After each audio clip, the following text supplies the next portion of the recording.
Let's go. Dr. Rosie Milligan, one of the most sought-after speakers on the circuit today. Her live internet talk show, Express Yourself, is the most provocative, thought-provoking, and talked-about radio show on the internet. There's no holds barred, and Dr. Milligan puts the B in bold. She brings it every Tuesday live at 10 a.m. Pacific and 1 p.m. Eastern Standard Time. Dr. Rosie has been proclaimed the most provocative female writer of the century. Her books include Satisfying the Black Man and Black Woman Sexually Made Simple, Why Black Men Choose White Women, and the book Nigga Please. These books have raised eyebrows across the country. She has authored 21 books and published 350 titles for authors nationwide. Check Dr. Rosie out at drrosie.com for her books, articles, and archives of her internet talk show. Sit at the feet of wisdom. Dr. Milligan is indeed a timekeeper and scorekeeper. She is the clock, calendar, and almanac for Black America. You need to hear her.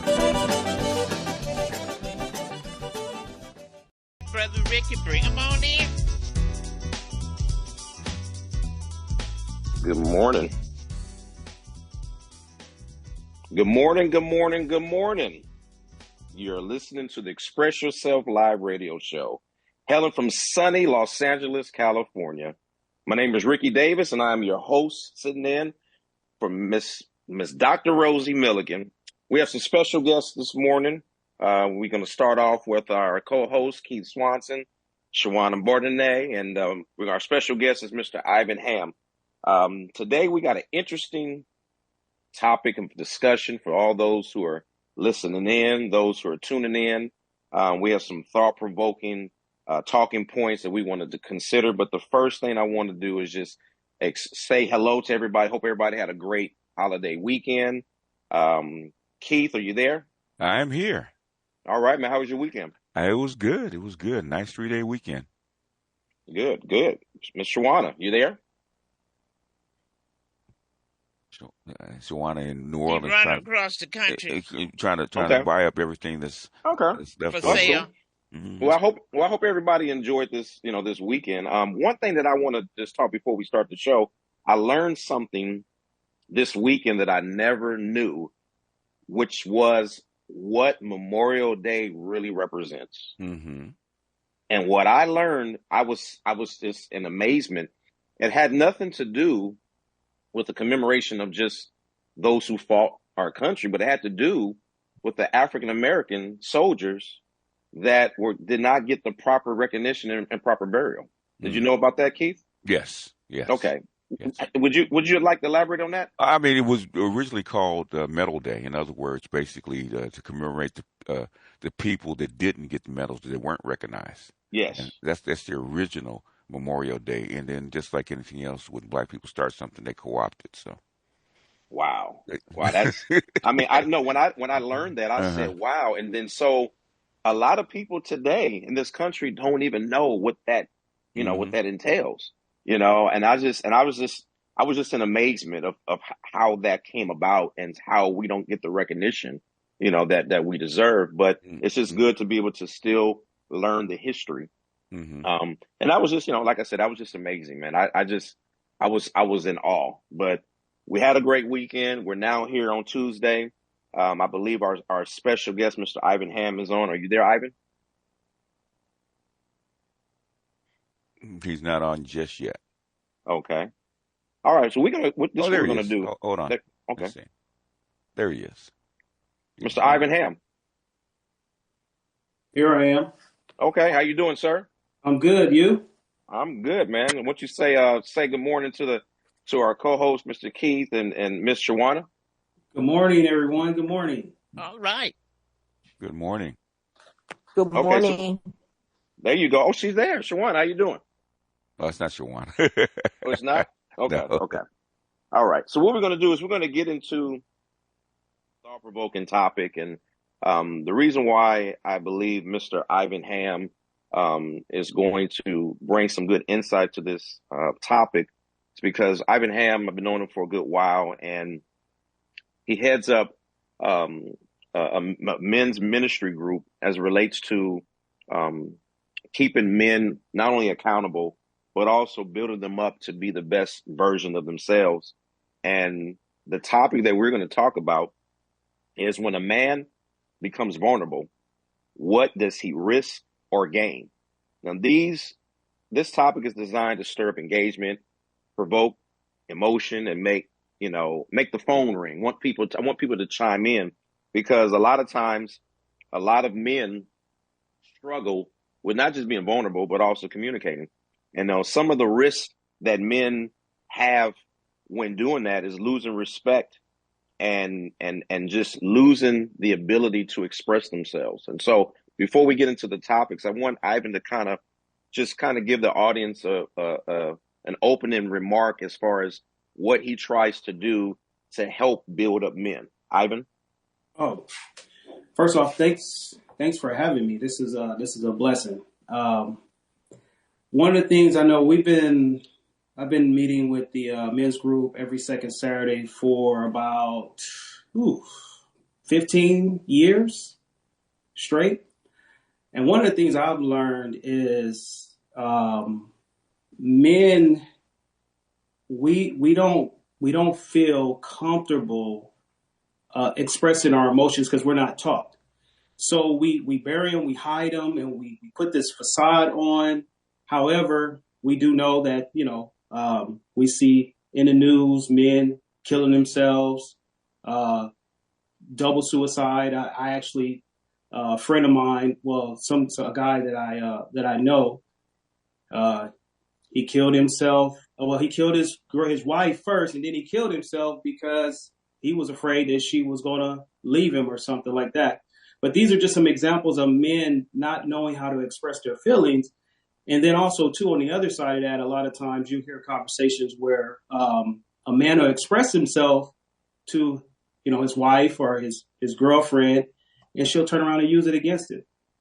So we're at to be honest, it's a hard place to be. However, I have seen, and even in my own life, being vulnerable and being able to express and learn how to express those feelings has been a breakthrough for me. But it also comes back to, like we said, knowing who you are, the identity. So, yeah, that's important. Let's go into our first topic of discussion. Like you said, some men fear that showing emotion will make them seem soft. So the question really is, does being vulnerable drive women away or bring them closer? I think that's a very important topic because, like you said, men struggle with expressing themselves. But the question is, where do you think that comes from, Ivan? Like, where does that come from? I think it's our society. I mean, there's a lot of different things, but our society, especially being a black man, we got to be tougher. We got to be smarter. We got to put this face on. We can't show weakness because society has showed us that it'll take advantage of us. So, growing up, I grew up with I was blessed to be able to grow up with a father. And one of my things my father instilled with me is like men don't cry, toughen up, hold it in, you're not supposed to show weakness. And so the problem with that is when you get to a point when you marry with kids and all of that, you don't know how to express those feelings. So I was raised like that because he was raised like that. Yeah. So it makes us, we can't connect. We can't connect when we need to. Yeah. Keith, question for you. Yes, sir. Why do you think, or where do you think the word soft came from as it relates to men expressing their emotions and their feelings? Where do you think that actually comes from? Because the last time I checked, soft doesn't really go next to strength of a man. So where do you think that actually came from?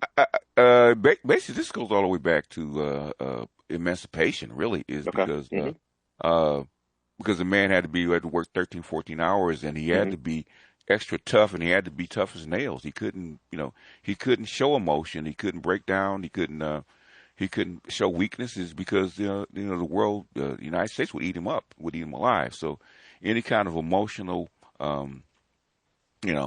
softness or emotional vulnerability would get targeted immediately, and most women, because they depended on that strength of that man to be stoic, to be hard, to be invulnerable to the sways and of the United States. Okay, she wouldn't pick him.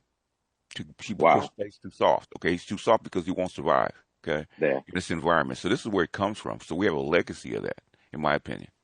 Yeah, Can I jump in? Yeah, Dr. Rosie. Go ahead, Dr. Rosie. Yeah, I think, we tend not to want to look at history because people always tell me, you're always looking back. It is important to look back because when we were brought here, naturally men couldn't, if they were angry, you don't show the white men you're angry. If you displeased, you had to always act you were happy, even though you were getting ready to run away and take your family from Mississippi to Chicago. But you had to be laughing when you was in the field. Men couldn't even show emotions towards women that they were with because you wasn't brought here to fall in love. You brought here to pick cotton and do those type of things.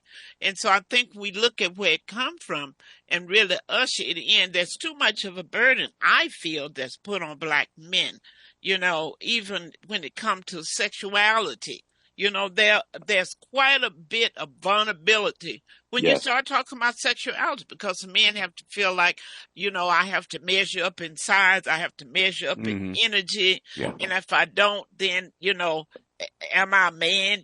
So I think it's time now for us to really talk about it because we'll never have healthy relationships if a man can't tell you what he feels. Because women always, they letting their feelings out. And the man say, well, if I say this, she won't make love to me. It's so many things that hold men back from expressing themselves for the things that they want in life. If I don't do this, if he don't do this, I won't let him see the kids. In other words, you have to be what the opposite sex wants you to be. When will you be yourself? Yeah, because for women, okay, there is no middle ground, right? Either you're her man or you're a child, okay? And if you express vulnerability, she's going to put you in a child's place. She's going to treat you like a child. Okay. Yeah. That's unfortunate. That's why a lot of men shut down. Now, Shawannah, are you there? No, she's not here yet. Houses. Okay. We'll let you know when she comes on. Okay, great. I do have a question though, and we have some. If we have some women that are on the line and want to chime in, please do so. The question I do have is, when a man cries in front of his woman, does she see his soul or his weakness? Because and before we explore that question, I know for a fact that just from my own personal experience, the times that I did cry in front of a woman after expressing myself and being vulnerable, she didn't know what to do with it. No. She asked me, hey, like it was almost like a deer in headlights. She didn't really know how to respond. And so for me, I was just in the moment of vulnerability and I was hoping to gain security from her presence. And when I didn't, I immediately shut down and said, I would never open up to this woman again because she made me feel less than. It's because she's not supposed to give you security. That's the problem. But see, this is the thing. When I say security, I'm talking about being there for me. Yes, understanding, right? Yes, that's what I'm talking about. That's security of understanding. She's not there to give you that. Okay, you're there. She's there to get that from you. No. I disagree with that. Let me tell you why I disagree. It's supposed to give. First of all, a man and a woman, a man and a woman are supposed to be there for each other. Period. However, how is a man going to continue to be strong if he can't be secure in his own weakness in front of his woman? His woman is supposed to be there to uplift him and to encourage him because the man's responsibility already is to cover, serve, and protect. But at some point, where's a man gonna get that? A man has to. That's why she's the helpmate. He needs to be able to lean on her for certain things, but to be able to rest his head in her bosom. If he needs to cry, he needs that support for him to be able to move on in this world that continues to beat him down. And so a lot of times women don't understand that. Come on, talk to me. Who's that? Well, the world don't run. Somebody said correct with that. That was a young lady. That was me, and what he said what he said was what the host said. That is correct. That is the woman's job, to be able to love him and comfort him in his weakness when he's weak. Because when he go out there in the world and work hard or face the challenge that he faces every day, when he come back to the person that he loved, it's supposed to be a comfort place, a place with no confusion at, a place where he feels secure at, that he can be vulnerable. Because what women fail to realize, that men's are vulnerable as well as women's. They have feelings. They just don't express it as we do. But when they come from out there in that world, wherever they've been, when they come into their castle and their queen is sitting there waiting for them. Girl, you look like you trying to get married up in here. You trying to get you a husband. I'm saying that's how I always did my that's how I always did my mates, and that's what I was taught. I'm from Alabama, but that's how I was taught. When your man come home, you don't barbara, be waiting on him and make it uncomfortable. He need to be able to come home, relax, and that'll make him want to come home. Well, what's interesting, let me say what's interesting, the reason this dialogue is so important, because women are always looking at what they want and not thinking about what the man wants.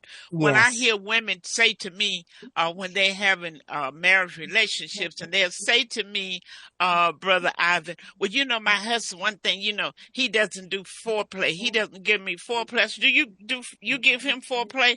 Well, they never heard of giving a man foreplay. What you mean foreplay? Men want the same thing women want. They want you to walk up behind them and pinch them on the butt. They, when they doing things, they want you. Now, come on, if I'm the right man, somebody holler. If come on now, come on. You say that? No, I was gonna say that the problem is the young lady that said about she was taught. The problem is our women are not taught. Where does it come from? Well, we got broken homes. First off, there's no father to show example of a vulnerable man showing security and protecting. And then the mother is in a fight or flight, because if there's no father around, she's got to bear everything. She's got to take care. She got to be the strength. She got to be the father, the mother, the protector. And so now she teaches her daughter, hey, look, don't depend on no man. Don't ever get in a position to be weak. So you got to be strong. Don't ever be. So we're seeing the examples of this. And I've been married 19 years. And one of the things I've learned, my wife, to death do us part, we did all the vows, but she had to learn how to help me. She didn't just because you put the ring on her finger, she didn't just decide, oh, I can help you. No, she had to learn, because she was raised by a strong woman that told her don't depend on no man and everything. So we had a lot of clashing to go through before we got to a place where she realized, okay, what I'm doing is not helping. It is not a weakness for my husband to come to me and want to have a safe place. Because a lot of times, because of the lack of education, our women don't realize they're pushing their man out the door to another woman. Because she's not even giving them a place to be vulnerable. Like Ricky said, she didn't know how to handle it because she never saw that as an example. And most people haven't. That's interesting. He says she pushed him off to another woman, only to find out she's the same woman. That is the problem. That is exactly the problem. Okay. So check this out. We got some more callers? Hand up with Simone. Yes, Simone. Simone, so you're going to have to. Okay. Go ahead, Simone. Your mic's open. Good morning, everyone. Good morning. Good morning. The comment that I wanted to make about the earlier question of, like what happens when a man goes to their mate, crying and showing emotion. I think a lot of times we do have a lot of women that are receptive to that, and we nurture that and we support it. But there are also times when men use that as a way to manipulate the situation and get things from women, to show emotion that they really don't have towards the woman, but to just kind of manipulate the woman into doing certain things that they may not want to do. Like maybe they were wanting to leave the relationship because she knows it's not good for her. But then he'll start to show these types of emotions as a way to reel her back in. So I think that women in general get a bad rap for not supporting men when they're emotional. It's not true for all of us. And also men sometimes use it as a manipulation tool. Wow. Yeah, that's a whole yeah. nother Sometimes it does. That is yeah, that that way. does, Sometimes, but and I it's appreciate not that. that often. But yeah, it is Yeah, sometimes I it is that appreciate way. that. No, because no, you're right, and this is why this dialogue is so healthy, because we're getting two perspectives. We're getting the perspective of, if a man does this, what happens? If a man does this with the wrong intention, what happens? And so I'm hoping that the audience is really listening in on the pros and cons of men being vulnerable, but also women being receptive to vulnerability. And like I said, when you look at this, you look at the dynamics of communication. Having a healthy relationship means expressing to your mate exactly what you need and what you desire versus assuming that they know what to do. A lot of times we assume that our mate is supposed to read our minds, read our, our body language, and just meet us where we are. And then when we don't receive it, then we lash out or take it out on that person. And so I think a lot of times when communication is lost in translation, that's when you're going to have the wrong interpretation. And that's when you're going to have people using, like Miss Simone said, using things to manipulate just because they're not able to get what they want. And that goes into the next topic that I want to talk about is, real men and real trauma. Black men in particular have been taught to suffer in silence. But the question is, what has the silence cost generations of fathers, brothers, and sons? Ivan, you have sons, and I know that there's things that you've had struggles with. Would you kind of elaborate on what that silence has cost young men, especially black men? So again, the Bible says, train them up in their way should go so they won't depart. A lot of times we don't realize we're training even when we think we're not. So in my silence of trying to be the man of the world that the world tells me to be, I was teaching my sons that, this is what you do. You don't show no emotions. You hide everything. You hold it in, and you got to be tough and strong. So now I'm dealing with, I have a son, he's 26, and I got one that's 20. And I'm seeing the remnants of this from me being that man and raising them.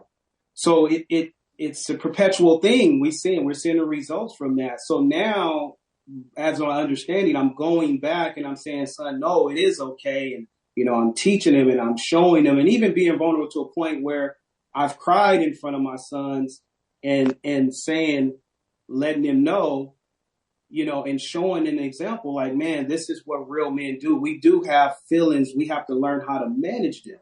Yes. It's not a weakness because you're hurt. It's learning how to express that without letting it blow up and having an explosion and hurting people. So that's what I'm seeing. Yeah, we want to hear for the audience out there. For those who are listening, the call-in number is 669-444-9171. Again, 669-444-9171. We want to hear from you and on this topic, because I think when you talk about what men really think about or what they actually go through, I just think that right questions need to be asked, but also too, women, if they haven't already, and I'm sure Dr. Rosie can attest to this, women should really do more questioning as far as getting a man to express himself, like calling him on the carpet, being able to hold him responsible and accountable. I know there are a lot of women that I know in particular, they let their men off the hook.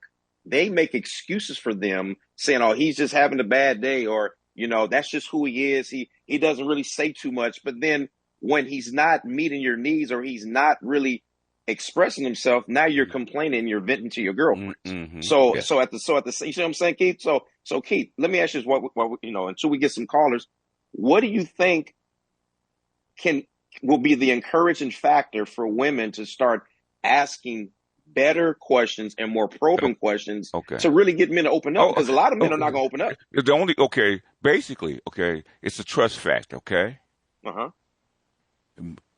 We know as men, we're not going to open up to you if we don't trust you. Okay. Yeah.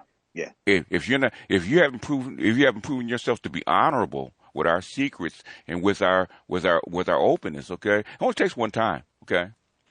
And you know, a slip here or there where it's something I told to you in private, in secret, and you blurt it out, or you feel you can express it, or you can throw it back in my face. It only takes one time to ruin trust. And a lot of times women do, because women, they go back and forth. I call women habitual line steppers. Okay, they step over boundaries all the time. Men don't do that. It only takes one time. If you lose his faith and trust in you, he's not going to open back up. And a lot of times that happens. It could be early in the relationship. It could be late in the relationship. Okay, so if she started dating, and I told you something, and you either got angry and threw it back at me. Okay, we could be married 40 years. Well, I'll never do it again. A lot of that times they haven't been honorable enough to actually build his trust in opening up. Men want to open up. The thing is, does the man trust that woman to be vulnerable? Okay. Dr. Rosie? I think there may be some other people in the chat who they want to come in, need to raise their hand. They raise their hands, yes. Yeah, okay. And you do it by going to react, and then click on. React is a heart shape. If you click on that heart shape, then you can see the hands. If not, you can type something in the chat, and we'll. But the thing is, I think we don't have a whole lot of people. You know, if you want to chime in, just unmute yourself and speak up. Let me say this, Keith, following up on what you said. That's why it's so critical that we have relationship seminars and symposium, Mr. Ivan. We need to do that more now than ever before. We need to look at why we react the way we do, men and women, because women are more forgiving than men. They can forgive men over and over. So men got to understand and really get into that, one time, that's it. I mean, that has to go, because women accept you. They accept men bringing another baby on the outside. She bring them on in accepting. She accept them many times with that infidelity. And most men, if they think that infidelity, they are through with you. We need to really take a look at that. And for women, please, when men tell you what they feel, please allow them to feel that. And stop telling them that ain't what you think. I hear when I did a seminar, I had women to do that. Men listened to everything they had to say. When men start expressing what came out of their group, Brother Ivan, every time they open the mouth, the women would say, that ain't how y'all think. You cannot tell a man what he feels and what he does not feel. Let's just work on, let's dissect what he feels. And that'll make them want to open up to you. But if you're going to knock him down, you don't feel that ain't what you think. How can you tell a man what he feels? Yeah. And the thing is, and this is what I've heard, men study women because we want access, okay? Women don't really study men the same way.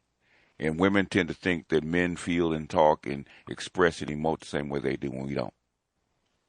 So women need to really sit down and study how, study how men think. Because since men pursue, so we have to learn how you think and feel. Okay, I don't know. Keith, you always talk about men pursue. We do. Women pursue too. Women these days.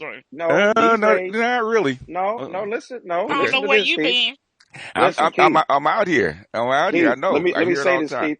I'm gonna be honest with you, Keith. Women these days pursue, and I'm a witness of it. Okay. I used to do the pursuing quite a bit back in the day, but I would say as of the last 5 or 10 years, women who know what they want and have the assets to show it, as the young people call it, they got receipts. They know exactly what they want and they go for it. Now, men who are not masculine, confident, secure men will call that as too independent and too aggressive. And as far as I'm concerned, it's very attractive when I meet a woman who knows what she wants, knows when she wants it, and knows how to get it. Why? Because she's not playing no games. women don't have game. In other words, basically, men have to learn. Okay, when men pursue, okay, because I teach this all the time. When men pursue, they have to learn how to talk to a woman. Okay, not just walk up to and shoot their shot. They have to be emotionally intelligent enough that to shoot their shot and get results. Okay, women don't do that. They don't know that. Most no, they don't know that. Wait a minute. Wait a minute. 95% of women. 95% don't know it. I don't know what women you're talking about. Oh, bunch of them.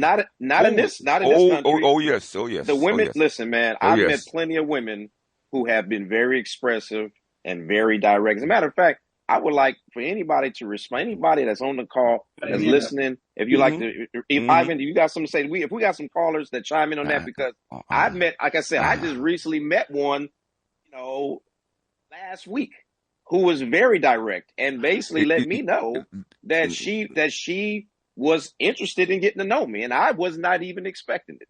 You know what I'm saying? But what I'm saying to you is it's really based on if a man is going to be honest and open with that. But at the same time, the one thing I will agree with you on, Keith, is this. There are some men who are intimidated by that. There are some men who don't know how to respond to that, and there are some men that don't know how to approach women. Well, the thing is, it's not upon the man to be able to know how to accept it. It's upon the pursuer to know how that man to make the man feel comfortable. They're not. Can I chime in on that? Can I finish? As soon as I finish, you can chime in on that. Okay. Okay. For a man to pursue a woman, okay, approach a woman, okay, he has to know what to say to her, how to say it to her, and how to approach, how to attract her, okay? He's got to have all that. Women do not know how to do that, okay? Hold on. I'm not going to let you get away with that. I want to chime in on that situation when he's saying that. I teach it all the time. Okay, let's let her chime in. Women approach men. When women approach men, just like the other young lady said, they leave us vulnerable, and that leads them to manipulate us. That's what they're afraid of. And that's what it is. Women's are a little more aggressive approaching men's right now as well, but a man would take that. A man would take that and he'll manipulate the situation, and it'll become a used situation. It won't come out. It won't become beautiful because men are the hunters. So we have to let the men hunt. They used to be yes, but I don't think that it comes out good when a woman approach a man and let her know that I like you. I would like to get to know you. And she have all her A's and Z's and her eyes her eyes dotted and her T's crossed. Oh, he's going to take advantage of that. Okay, let's go to our guest because I don't believe any of that. I don't believe any of that. Out of the mouths of babes come. Simone had her hand up. Yes, my comment on this is that although women are not pursuers, there are ways that women show men that she's available or interested. And this goes back to decades ago when women used to drop handkerchiefs and all these things, batten eyes and all the things. So women are still doing that to this day to let men know. Yeah. Some women are a little more subtle than others, and especially after the entire Me Too movement, a lot of men are afraid to compliment women, approach women, because that could be misinterpreted as something else. So we do have to be more assertive to let men know that we're available or we're interested so that they feel comfortable, that they're not crossing any boundaries to approach us. So yes, there are some women who are very aggressive and very upfront about it, but there are other women like myself who are more subtle. You drop handkerchiefs, right? I mean, not an actual one, but I got some pretty eyelashes that I bat all the time. Just like any other, men are taught to be more immune to rejection than women are. Wait a minute, hold up, Keith. Who taught them? Your fathers, your brothers, your co-workers, your schoolmates. Basically, they teach you. You have to be able to shoot your shot. Okay, in other words, if you're at a dance, okay, you're taught that you have to stop being afraid. You got to go approach that woman and take your chances. Okay, we're taught to accept rejection as part of the deal. A lot of men teaching come from, I call it corner teaching. Let's go back to our corner guest. Teaching does work. It does work. Go ahead, Gavin. Mr. Evans. I want to hear what Elder Cheryl Shiggs has to say. I want to see what the minister has to say about this. Come Okay. on, Cheryl. Dr. Rosie. If you want to Go chime, ahead, if Cheryl. you want to chime in, you don't have Yes. to unmute your phone and jump in or She's raise in. your hand. Okay. Okay. My pursuit was through prayer. I pray. I said, Lord, this is what I want to make. A, B, C, D, E, F, G. And I got it. I've been married to her for 43 years. Go ahead, talk about it then. Do you That's believe? how I pursued with prayer. I was Okay. very aggressive in my prayers. Okay. And God gave me what I asked for and then some. Okay. Now, bonus. She Ricky, got a bonus. Okay. All right. There you go. You heard it. Okay. Because, women are taught, biblically, he who finds a wife finds a good thing.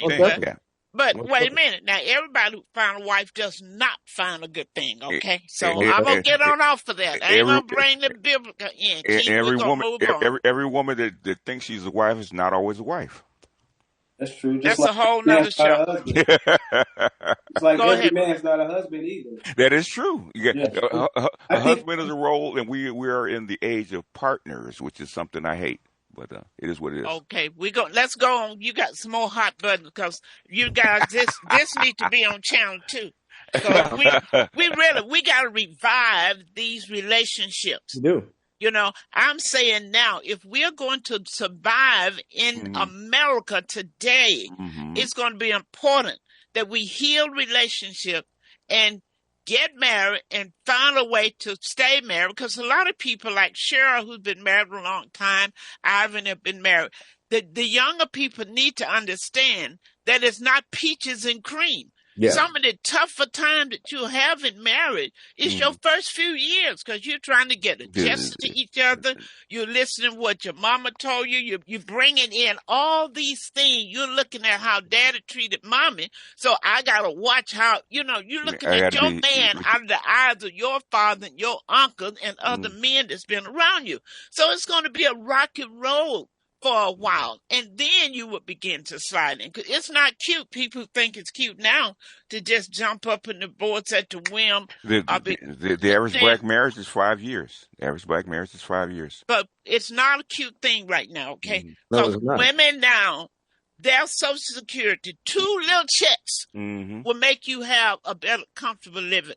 People, the older people, not say older, seasoned women like myself, seasoned. Let's say there seasoned you go. Women. Like fine wine. Yeah, you need to teach that a day will come when it won't be so cute for you to be by yourself. Yes. And today is one of those days. The average woman cannot afford to live off of her Social Security check alone. And most of them, their children, are not able to help them. In fact, their children are coming back to live with them and bringing their children. So we got to, this is just the beginning, Ricky. Yes, thank you for bringing this show up, Brother Ivan. Thank you for being here with us. We're going to go back and have you to dive into this more. We got to heal our families. Yes. Yes. And that's why, and that leads us up to the next topic. And Ivan, you can chime in on this one, healing versus hiding. And I know Dr. Rosie talked about that because a lot of men are still broken and they're still trying to heal, but they choose to do it in ways that are, in private. They're in isolation. And so the question is vulnerability a pathway to healing or an invitation to be hurt again? Ivan? I say it's a pathway to healing. And the thing is, we have to, I like what Dr. Rosie said, education. Those of us older are seasoned and more mature men need to be teaching the younger men and showing examples, and just like for the women as well. Because a lot of times we get into relationships or we're dating, it's because we think this other person is going to make me better. I need to be married because she's going to do everything for me. She's going to make me better.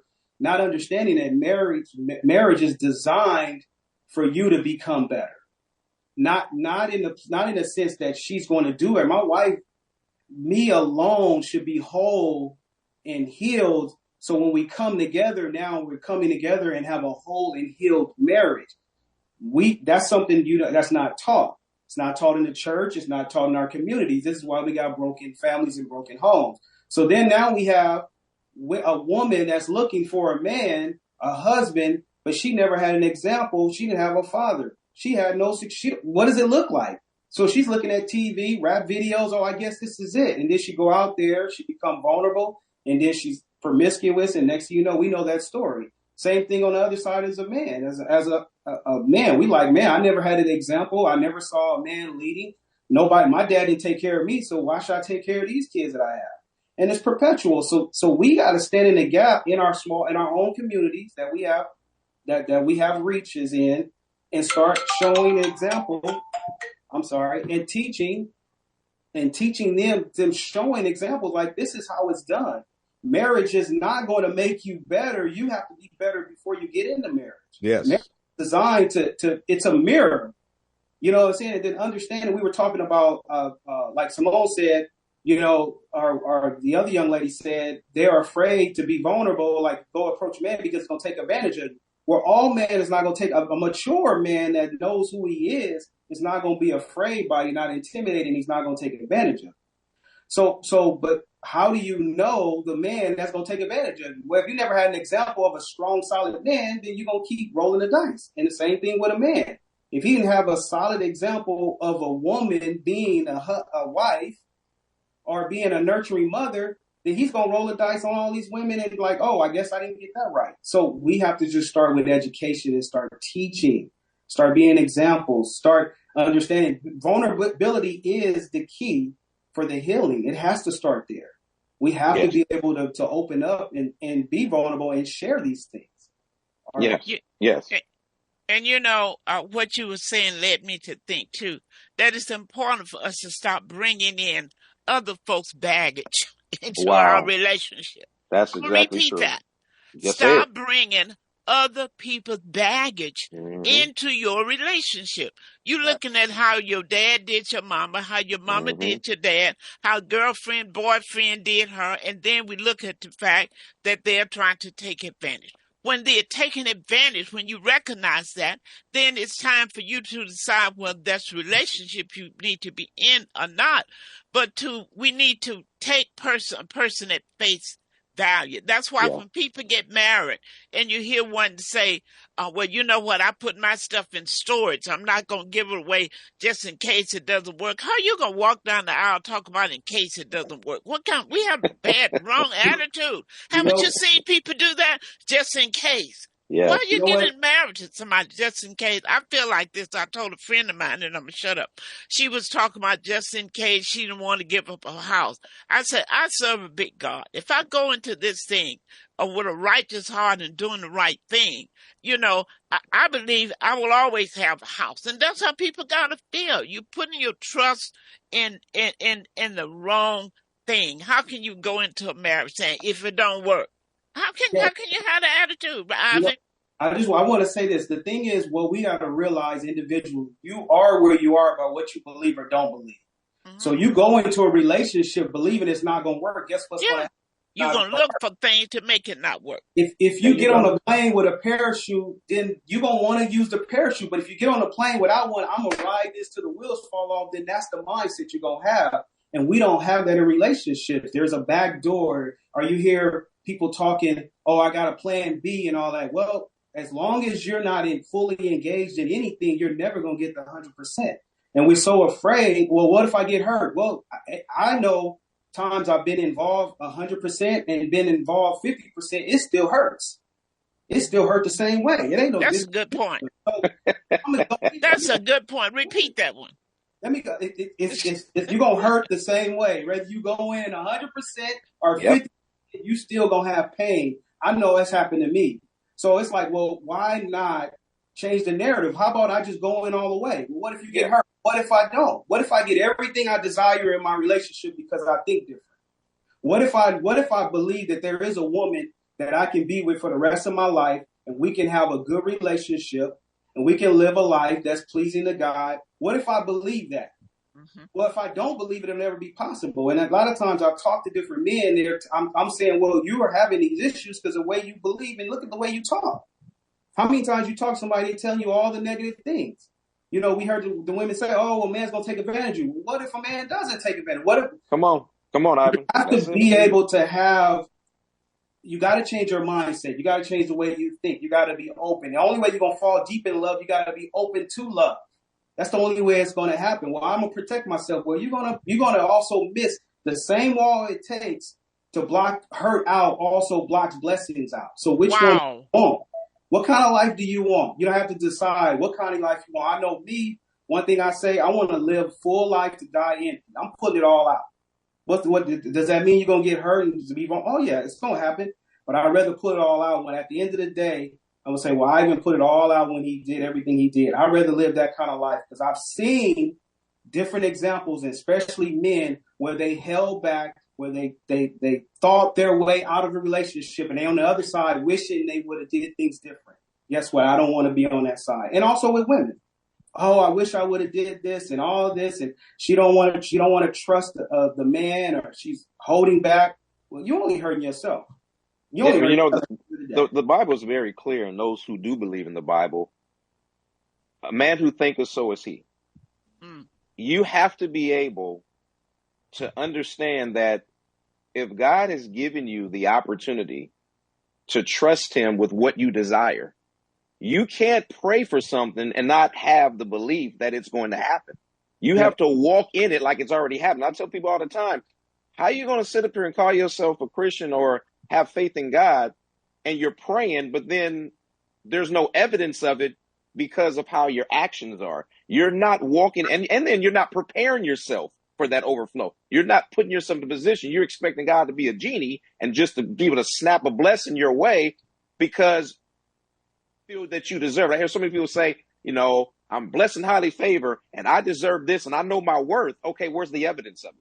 What work are you putting in? And then what position are you putting yourself into? While you're waiting for that opportunity, are you continuously building yourself up? Are you continuously learning and growing and also seeking God for wisdom and understanding and discernment to be able to make sure you are looking in the right direction and headed to the right direction? So I agree with you saying, man, yes, there are going to be men and women that are going to manipulate. There are going to be men and women who are going to take advantage. But what about those who don't? We don't talk about the ones who don't. We don't talk about the ones who are actually trying to do what God has called them to do. We're not talking about the ones who are really struggling, trying to get it right. We spend so much time talking about those who don't. And that is what gets into the press. That's what gets into the ears. And that's what gets into the minds of people to make them discouraged and to make them not want to be able to put themselves in the position to be blessed or to be able to present themselves to a person who is ready to receive that. You know what's so good? I was going to say, what's so good is, what is faith? Faith is the substance of things hoped for. Yes. Evidence of things not seen. So the Bible says the just shall live by faith. Everything we should do by faith. So if you don't even see it and the possibilities, then it's not going to happen for you. Yes. A good marriage is not something you just snap your finger. It takes work. It is but I believe it and I see it and I'm walking in it. The scriptures also says you can tell a tree by the fruit that it bears. It bears apples. It don't give you oranges. A lot of times what we have to do, it starts within. It starts with looking in the mirror and being honest with yourself. We talked about vulnerability. If you keep seeing the same cycles in a relationship, and these people don't know each other and you keep getting the same feedback, guess what? It's probably you. And a lot of times we want to blame everybody when we want to take no responsibility for our actions. And then we wonder why we're in this same cycle. And like Dr. Rosie said, you find yourself in a position where you're older and you're like, man, I wish I would have did this. I wish I would have opened up. And guess what? They're sitting at the wishing well by the time they get 70. Good. Right. Well, listen, we got a caller. We got a caller on hold. Okay, caller. go ahead. Can you hear the caller? We got 4 callers on hold that they have to unmute. Unmute. They want to speak or raise your hand. Go to the reaction button down at the bottom and click it. Or unmute and just come on in if you want to, if you got something to say. I think I see a hand up there. No. Aaron has been on here all the time. I wonder what he has to what's on the mind. Okay. Caller, those who want to chime in, unmute yourself. Click over your little mic. Click over your microphone to unmute. Keith, can you unmute all? Okay, their hand go for Elder. Okay, Elder there you Shig. Go ahead. Yeah, go ahead. Shig. I think her hand went up. Well, they have to unmute themselves first, okay? Yes, Dr. Rosie. Okay, one thing that I was going to say is that marriage is work, but it is worth it. And one thing that my husband always says, when you first get married, you're just a bride and a groom. And you have to put the work in to get to the husband and wife. And we've been putting the work in. That's what you got to do. You got to put the work in, but it's worth it. Sometimes it's hard, but you just got to do it. Okay. Yeah. Wow. Most women nowadays, I think it's 80%, don't get divorced because of cheating or abuse. They get divorced because they're bored. About 70%. Because the mundane work of being married and living, they get tired of that. So they said, "Oh, I'm not excited anymore. I don't feel the love anymore. So I'm gonna bounce out of this marriage." Yeah, they don't feel love. They don't feel loved. Yeah, they gotta love themselves. If you ask the average woman what love looked like, she wouldn't even tell you. It's not a fur coat and a big penis. That's not it. Okay? It's not like when I was dating. What they call the form of fear of missing out. That's what most women are suffering from right now. Well, we're gonna have we're working on you all having this seminar of the year because it is really time now. Yeah. Rick, I think Simone has something else to say. Yeah, we actually have a caller. Go ahead, caller. All she has to do is all they have to do is press *6 to unmute. *6. We're waiting for unmute. You. Okay. Well, once you get unmuted, just chime right in. Simone had her hand up. Yes. One suggestion that I have regarding the conversation of vulnerability and the risk and gains as it pertains to Black men is that they may be more open to therapy. I know that a lot of women are open to that, and we grow from that, we learn from that, we improve our communication skills through that. Mm-hmm. And we have partners that we try to encourage to go to therapy as well. And it's always a point of contention. It's always a battle. And so we don't get the benefits of being with a person that has also gone through therapy to grow, develop, and improve in their communication skills, which then will help in like learning how to be vulnerable in a way that's safe and comfortable and all the things that come with therapy. I agree. That's important. I'm an advocate for that because, like you said, Simone, if you really want help in your relationship and you really want to have help within yourself, you got to get it from the outside of yourself. You can't help yourself more than anything because you are not going to be open and you're not going to be honest and you're not going to be vulnerable. So to be able to go to therapy, I know one of the things for relationships in my past, I wanted to go to therapy with my significant other. However, when we got there, she shut down. She started to really overreact to me being vulnerable, being honest. And so a lot of times now, if I didn't already go to therapy before on my own, I would have said, man, bump that. I'm not doing therapy no more. So I think that therapy has gotten a bad rap for a lot of men because some men have started it. And then because it was a bad experience, they never return again. And then they'll say, man, I ain't about to go. I'm about to have nobody tell me how to live. They don't even know what's going on. How they going to sit up and tell me? And all that really is you're not really being open to looking at other perspectives and ideas than yourself. And that, of course, is what's going to destroy not only the relationship that you're in, but it's going to keep you from growing and progressing. And so I know therapy is something that is important, and we need to find ways to encourage Black men to try therapy with an open mind so they can learn some things about themselves that they didn't know, and then they can improve their relationships and how they deal with women. I know, Ivan, you had something to say? No. I was agreeing. I agree. Now, Dr. Rosie, I have a question for you. Okay. What do you think will be the encouraging factor for men to want to try therapy if they've never tried it because of what they heard about it? The thing would be, I believe if their mother, their wife, their woman, whoever they're with, you know, encourage them with an open mind and letting them know that it's really okay. It has nothing to do with mental illness. And they can say, it have helped me, or I know other people that it helped. You know, if you want this relationship to work, you should be willing to try whatever. If it doesn't work for you, hon, it doesn't. But let's just give it a try. I think it's the way you do it versus you need to see somebody because something wrong with you, something wrong with your mama, something wrong with your daddy, crazy's running your family. You know, it's how you do a thing. It's what the song is say, is where you do the things you do. Yep. That's what matters. How you do the thing you do with passion. Man, I'm encouraged by what you said because I know for me, that's what I heard from my family, my father, uncles, grandfather. I ain't about to go. Look. You don't let nobody tell you how to run your household. You don't let nobody tell you how to run your relationship. I'm like, but how do you know how to run your relationship and how you know how to run your household when nobody ever taught you? The evidence of it is it's a lot of chaos. It's a lot. In other words, no one is really wanted to be accountable for what they're not doing right because they're so used to doing things wrong. And Ricky, that's what's so sad today.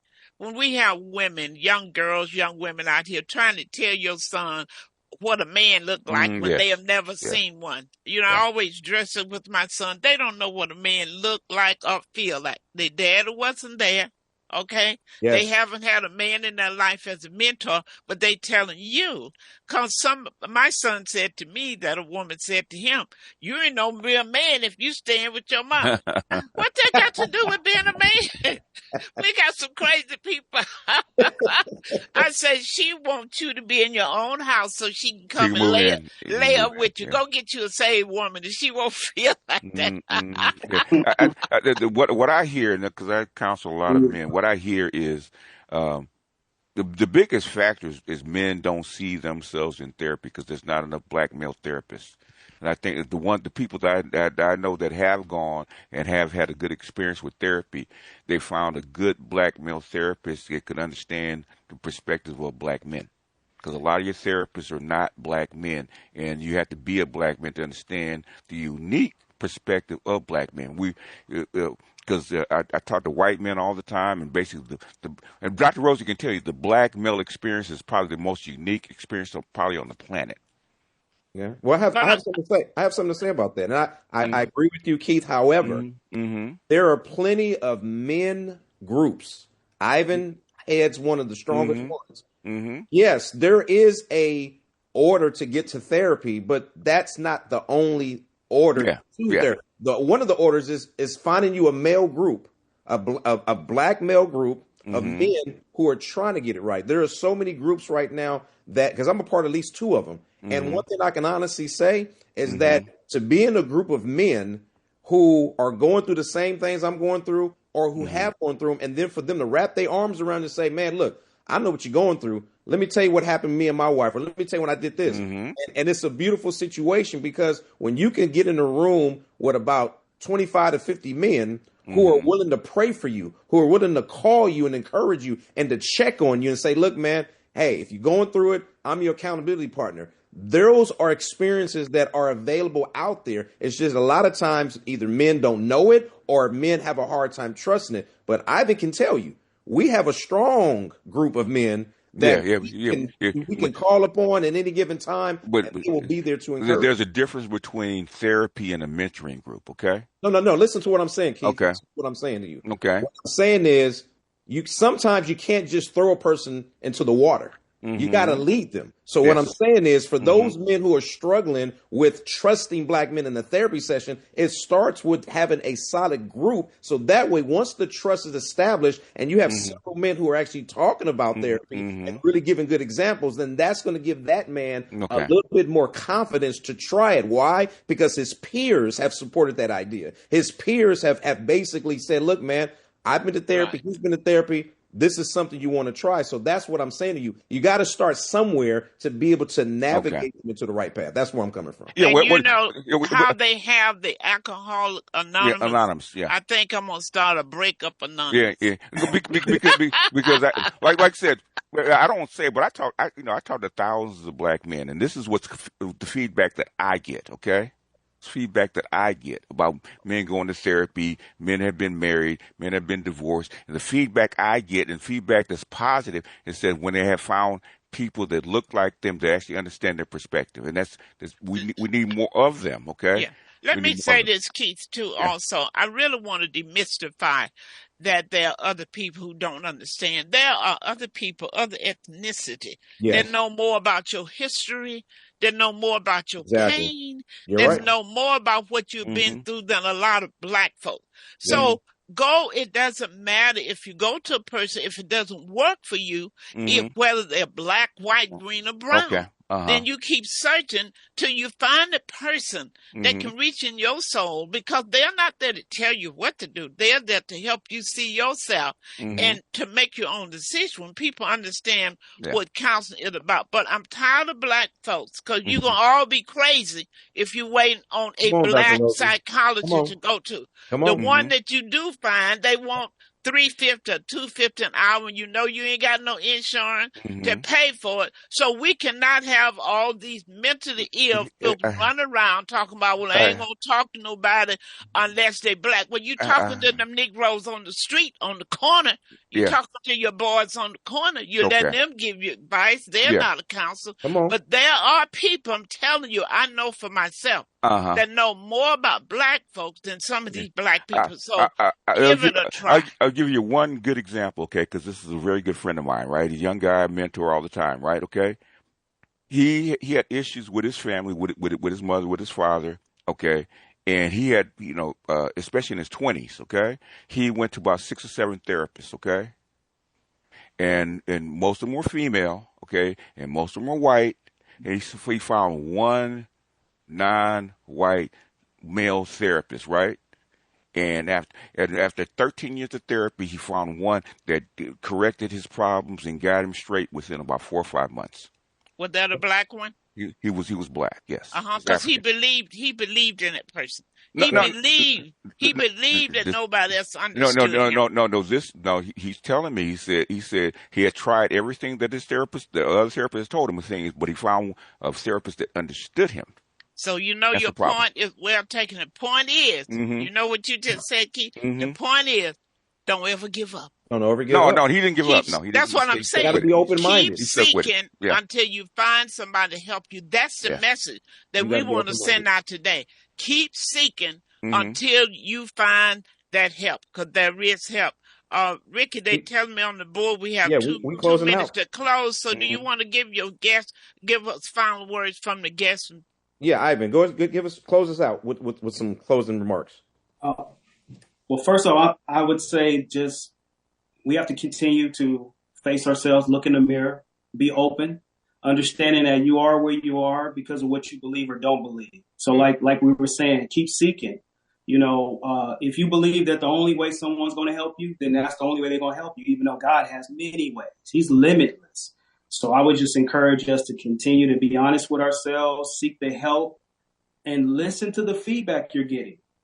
You're getting feedback, and everybody, people around you, the environment is telling you what you are doing or not doing. So receive it and be honest with yourself. Give your phone number in case someone out there really would like to connect with your group. Sure. So the website for the men's group is mvpp.net. mvpp.net. My phone number is 562-213-3773. And you can hit me up. And we're about it. Like Ricky said, we've been doing this for years, and we are our brother's keepers. And so we care about our community. So all right. Wow. I appreciate you, Ivan, man, for sharing, those words of wisdom, and thank you for, coming onto the show, and thank you for everybody, those who called in, tuned in, listened in. This is an experience that we will continue to have, that we continue to have this dialogue. We just want to be able to reach one and teach one, because those who are teachable are going to be taught.